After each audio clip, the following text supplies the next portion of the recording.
I'm happy to be moderating today's inauguration of the SDG Pavilion at COP28 in Dubai, United Arab Emirates.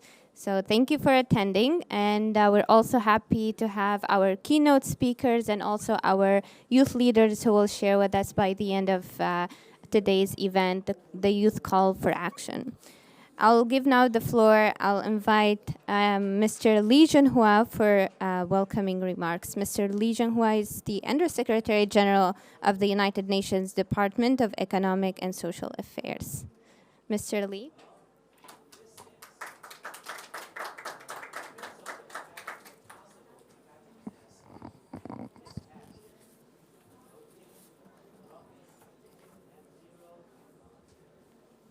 Thank you, moderator. Well, good afternoon, Salam alaikum. It is so pleased and encouraged to sit around the youth representatives and the advocates for the SDGs. And it is a really great honor to welcome all of you to this inauguration of the SDG Pavilion at COP28 in Dubai. As you know, that the 2030 Agenda for Sustainable Development and Paris Agreement on Climate Change provide the world with a clear objective to support a sustainable, just, inclusive, and equitable future for people and the planet. But with just 7 years left to the 2030, we are far behind achieving our goals. Only 15% of the SDG targets are on track, and more than 30% have either stalled or regressed. At the same time, we witness that the global average temperature has already risen 1.2 degrees above the pre-industrial level. This is not the time for us to go through the complexity. It is the time for us to do more the transition. We have to confess that our current trajectory is unsustainable, and that we must use the limited time we have left to recalibrate and reaccelerate our efforts. We will need to take an integrated approach for maximum impacts. We also must harness the opportunities of addressing climate changes and SDGs in synergy. That's why the SDG Pavilion is open today in its 5th edition. This pavilion aims to promote achieving climate goals and SDGs together. The pavilion also aims to showcase synergistic climate and SDG initiatives, offering the practical solutions by all stakeholders. Through more than 80, I just heard almost 90 events over the coming 10 days. I'm particularly encouraged to see that so many young people will join us here in SDG Pavilion. Well, dear friends, dear colleagues, to achieve the shared vision of the 2030 Agenda and the Paris Agreement, we need a strong political commitment at all levels, from the government to the parliament, from the civil society to the NGOs, to the young students, and also to academia to the local government. And we need a multi-stakeholder partnership that drive synergistic investments. This COP28 actually serves as a pivotal moment to show that meaningful multilateral action is not just an inspiration, but a reality. We must move forward in solidarity to realize the future we need. In this connection, 2024 and 2025 will serve as an important milestone for how international cooperation can effectively address the challenges of today and tomorrow. Next year's SEEDS Conference, UN Forum on Forests, Global SDG 7 Stocktake, and the Summit of the Future will all be critical opportunities for advancing partnerships and accelerating actions. The fourth conference on financing for development and the UN Ocean Conference in 2025 will further strengthen the political commitment and ignite the action across these complementary agendas. However, it is here in Dubai at COP28 where the synergy between climate action and development policy must shine the brightest to inspire the transformative change and a better future for all. Well, dear friends, dear colleagues, the High-Level Political Forum on Sustainable Development next year will review the progress on SDG 13 on climate action. This presents a unique opportunity to explore and strengthen synergies in policies and practices across all sectors.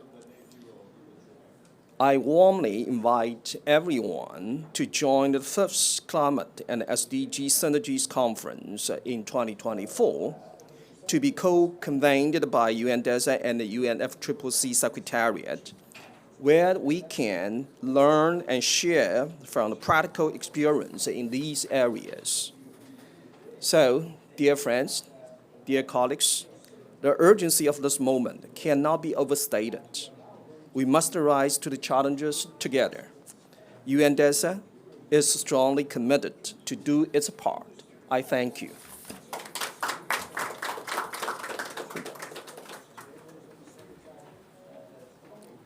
Thank you so much, Mr. Lee, for emphasizing again the importance of partnerships, synergies, political will, and especially your commitment towards engaging young people and empowering young people for meaningful youth engagement, for youth action, and achieving the SDGs. Now, I'd like to give the floor to Ms. Daniele Violetti, Senior Director of Programs Coordination at UNFCCC, on behalf of Mr. Simon. Thank you. Thank you. Good afternoon to all of you. USG Lee, pleasure to be sharing with you this opening today, and all the youth representatives. Great pleasure to be here, and in particular because this is not another inaugural moment of a pavilion. This is really the confirmation of the opportunities that working together in the implementation of different agendas can really deliver important climate action here at COP28. And we have seen how this has started yesterday in a very positive tone, an incredible opening with already the adoption of a decision that has been pending for so many years in our process on the loss and damage fund, the funding arrangements, and millions and millions are coming through pledges from governments for the initial capitalization. So the momentum is really good. And this is in spite of the signals we are getting that we are far from where we need to be if we want to be implementing the SDGs and at the same time keeping the 1.5 goal of the Paris Agreement within reach. So it is really a crucial moment, and COP28 it is critical because it's the first global stocktake of our Paris Agreement. We do hope that this momentum of yesterday will continue throughout the remaining days of the conference, so that at the end we can have a strong, ambitious decision on the global stocktake that will pave the way for the years to come. The USG Lee already highlighted the number of important moments and milestones next year. It's really a combination of so many, from HLPF looking at Goal 13, the Summit of the Future, a really incredible opportunity for us, and looking at the different agenda in a very critical way, and making advance into the synergies that are there. We have been very pleased to work with our colleagues from UN DESA on the synergies. Has been a very successful exercise. Probably we didn't expect this to be as successful when we started a few years back. But now we are looking forward to next year conference, again, to reiterate how important it is to implement these different processes in a synergistic way, so that we can really benefit from the experience and lessons learned and action on the ground. Because at the end of the day, all this is climate action on the ground, and which benefits all the SDGs. So happy to be here, happy to open the pavilion, and I think there will be a lot of important conversation coming up, and we look forward to engage with all of you, and a special thanks to the youth, because without you, the climate change agenda and the Paris Agreement really will not be implemented. Your voice is the one that makes the difference. Thank you very much. Thank you.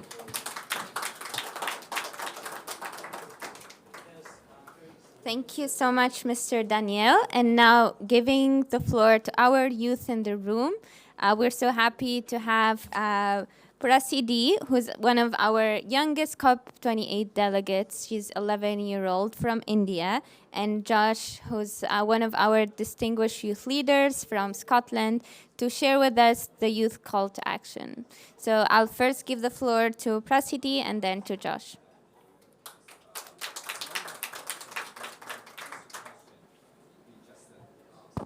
Am I audible? Okay.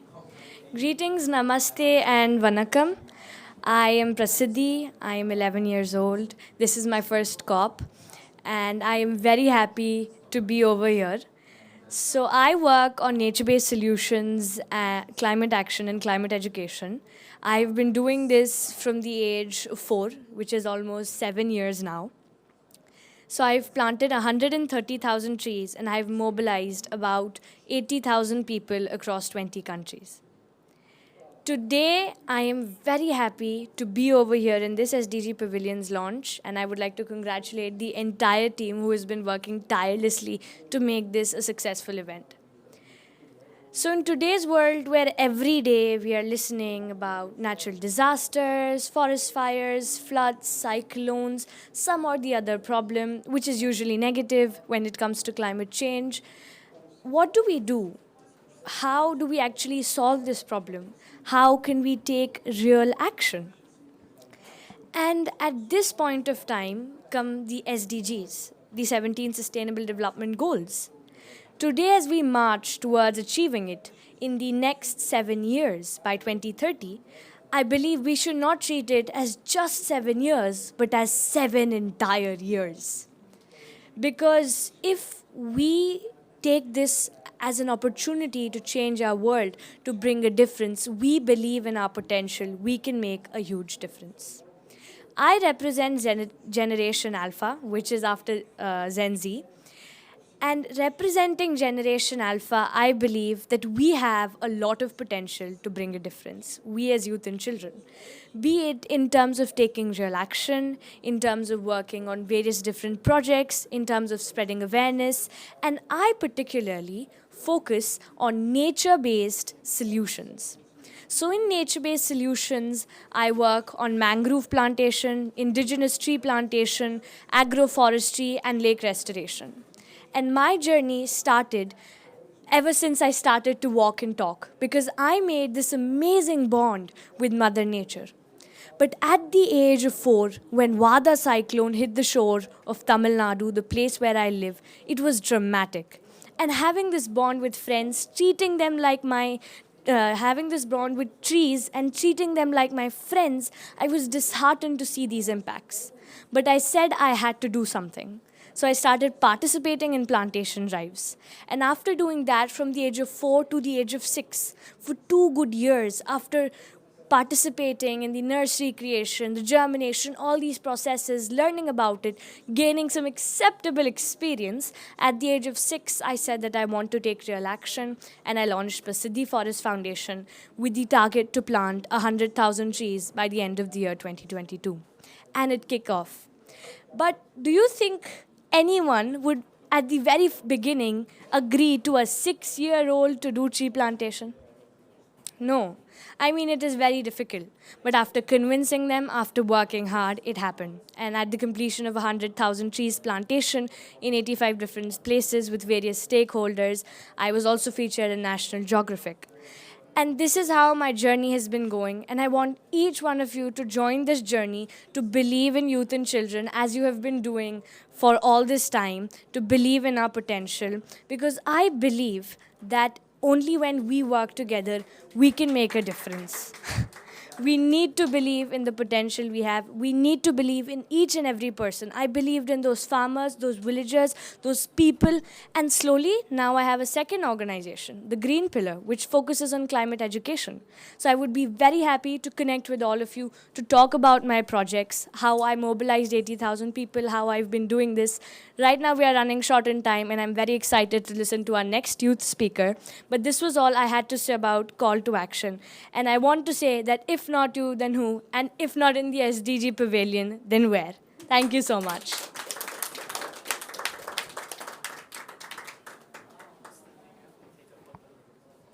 Thank you so much, Prasiddhi, for sharing your inspiring remarks. Yeah, so we will have a group photo with His Excellency.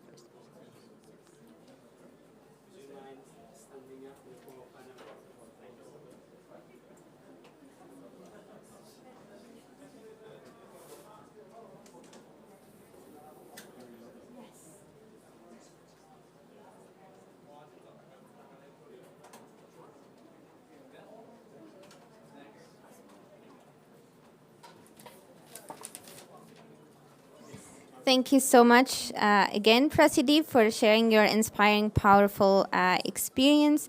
Now I'd like to invite His Excellency, Mr. Dennis Francis, President of the 78th session of the United Nations General Assembly. Your Excellency.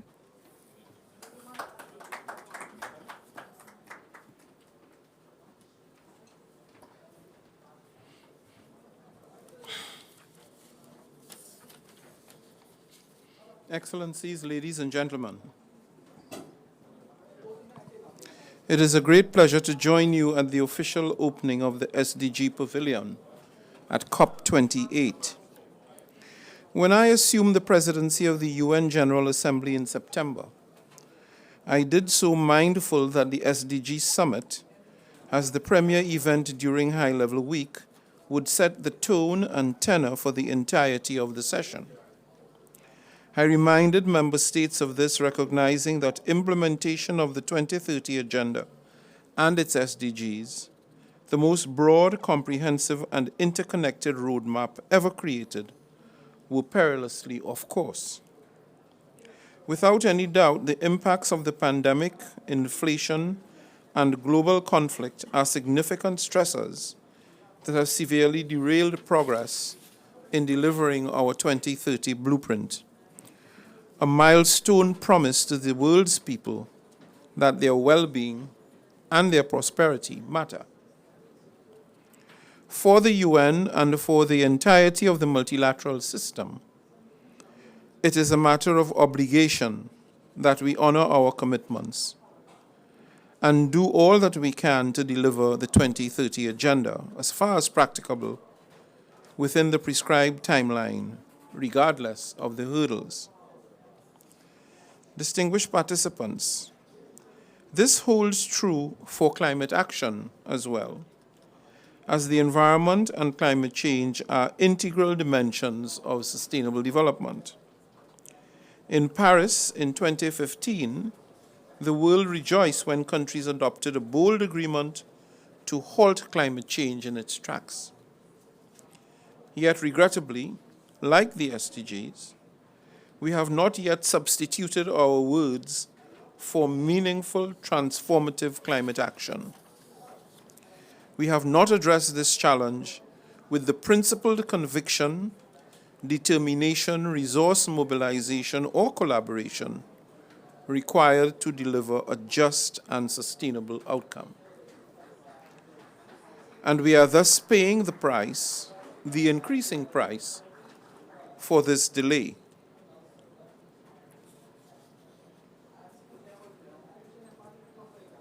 It is clear that sea level rise is upon us.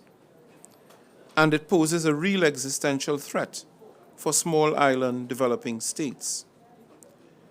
It is also evident from the intensity of the heat waves and forest fires we endured this summer and before around the world.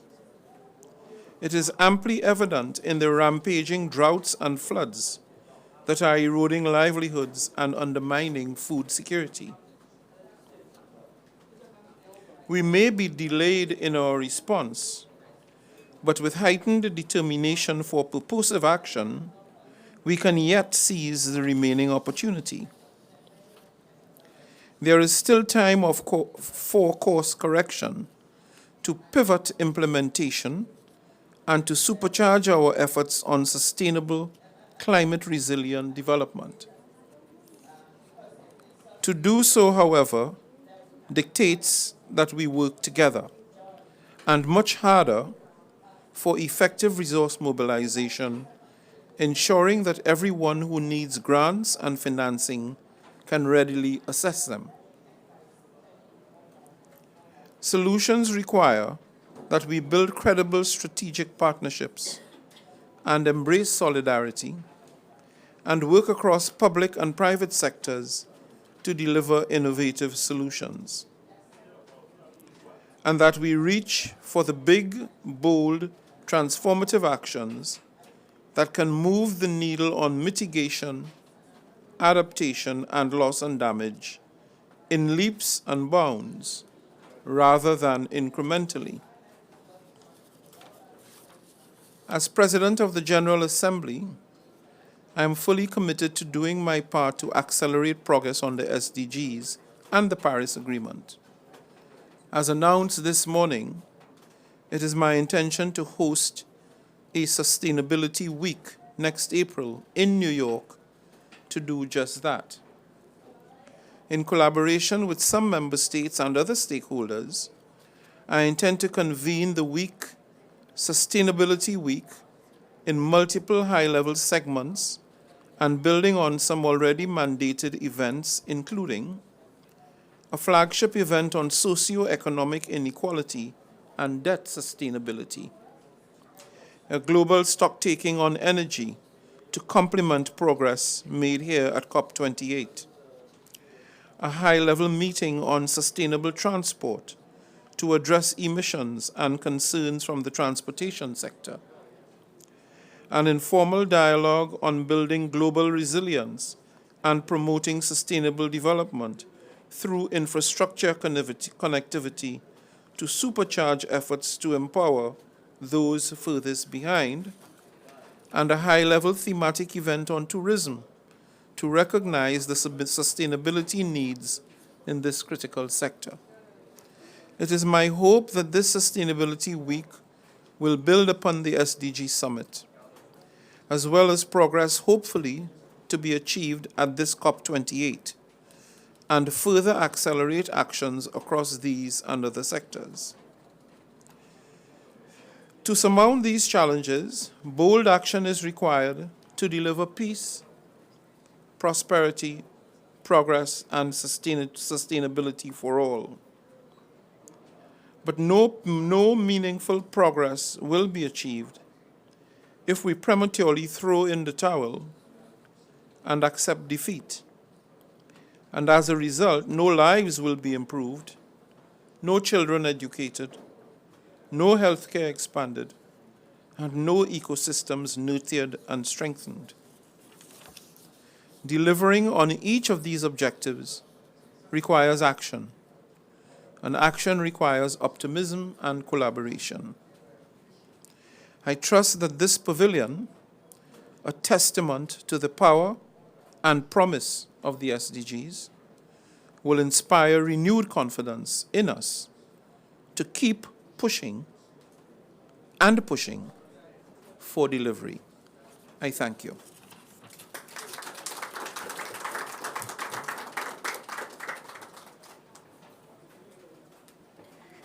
Thank you so much, Your Excellency. I was personally very inspired by your remarks at the SDG Action Weekend this year. Like, I saw you on the big stage, and I was like, oh, I wish if I could meet you in person. So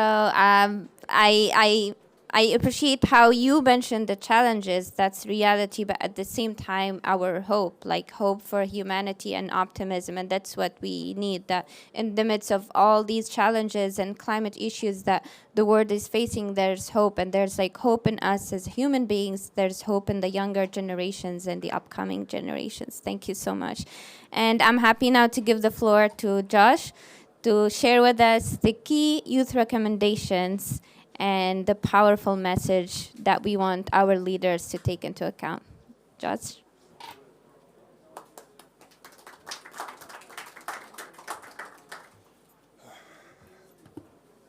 Ladies and gentlemen, distinguished guests, Your Excellencies, thank you very much for providing us as global youth with this platform and space to express our own views, our own lived experiences, and how we might tackle this climate crisis.